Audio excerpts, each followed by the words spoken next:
Hello students, तो आज का जो हमारा टॉपिक है वो है sexual reproduction, importance of sexual reproduction, ठीक है, fertilization and what is its 4 steps. ठीक है, चलिए देखते हैं।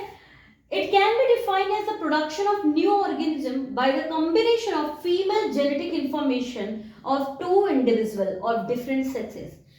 सेक्सुअल रिप्रोडक्शन में 2 इंडिविजुअल होते हैं, ठीक है। सेक्सुअल रिप्रोडक्शन में हम गैमेट्स की बात करते हैं, जर्म सेल्स की बात करते हैं, रिप्रोडक्टिव सेल्स की बात करते हैं, जबकि ये सेक्सुअल रिप्रोडक्शन में गैमेट्स, जर्म सेल्स या रिप्रोडक्टिव सेल्स नहीं पाए जाते हैं। ठीक है, what is the importance of sexual reproduction, क्या इसकी इंपॉर्टेंस है? तो स्टूडेंट, ठीक है, the variation that occur is very important for the long term survival of any species. जितना ज्यादा वेरिएशन उतना ही उसका क्या होगा, सर्वाइवल होगा किसी भी स्पीसीज का। ठीक है, एसेक्सुअल रिप्रोडक्शन में हम कोई भी वेरिएशन नहीं देखते थे, इसलिए जो उसकी लाइफ स्पैन थी, ठीक है, जो उसका सर्वाइवल था वो भी कम था। अच्छा, ये वेरिएशन क्यों होते हैं? 2 पेरेंट्स आर इन्वॉल्व, क्योंकि 2 पेरेंट्स इन्वॉल्व होते हैं, इसके वजह से वेरिएशन भी हाई होता है। ठीक है, और जब जितना ज्यादा वेरिएशन तो उनका सर्वाइवल भी क्या होगा, ज्यादा होगा। ठीक है, इसके वजह से इवोल्यूशन भी मोर होता है। ठीक है, so since sexual reproduction produce more variation, क्योंकि सेक्सुअल रिप्रोडक्शन में ज्यादा वेरिएशन देखने को मिलता है as compare to asexual reproduction. ठीक है, which lead to more evolution and more variation. ठीक है, अब इसमें होता क्या है कि मेल गैमेट और फीमेल गैमेट, ठीक है, ये फ्यूज होते हैं और क्या बनाते हैं, जाइगोट बनाते हैं। तो ह्यूमन बॉडी की जो फर्स्ट सेल है वो क्या है, वो जाइगोट थी। ठीक है, अभी आते हैं मेल जर्म सेल्स जो है, ठीक है, मेल गैमेट, ये क्या है, ये मोटाइल होता है, जबकि फीमेल गैमेट मोटाइल नहीं होता है। ठीक है, व्हाट इज फर्टिलाइजेशन? तो ये जो प्रोसेस है, ठीक है, मेल और फीमेल गैमेट का फ्यूजन और जाइगोट का formation, this is known as fertilization, इसे ही हम फर्टिलाइजेशन कहते हैं।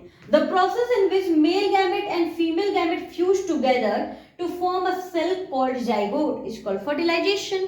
ठीक है, यानी कि एक ऐसा प्रोसेस जिसमें मेल गैमेट और फीमेल गैमेट, ठीक है, फ्यूज करके क्या बनाते हैं, जाइगोट बनाते हैं। ठीक है, उस प्रोसेस को हम क्या कहते हैं, फर्टिलाइजेशन कहते हैं।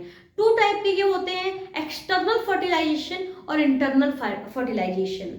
अगर गैमेट्स का फ्यूजन बॉडी के अंदर हो रही है तो इंटरनल फर्टिलाइजेशन, ठीक है, यानी कि अगर गैमेट्स का फ्यूजन बॉडी के अंदर होकर जाइगोट बना रही है, ठीक है, एक नया सेल बना रही है, तो उसको क्या कहेंगे, वो इंटरनल फर्टिलाइजेशन।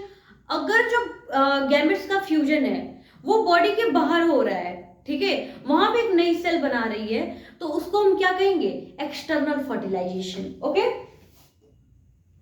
फर्टिलाइजेशन कंप्लीट होने में 24 आवर लगते हैं। ठीक है, and what is the 4 steps? ठीक है, इसमें कौन कौन से 4 स्टेप होते हैं? तो पहला स्टेप ये, contact and recognition between germ cell. पहले क्या होगा कि ये जो मेल गैमेट होगा, ठीक है, ये क्या करेगा, ये कांटेक्ट करेगा, देन रिकॉग्नाइज करेगा, ठीक है, फीमेल गैमेट्स को, फीमेल जर्म सेल्स को।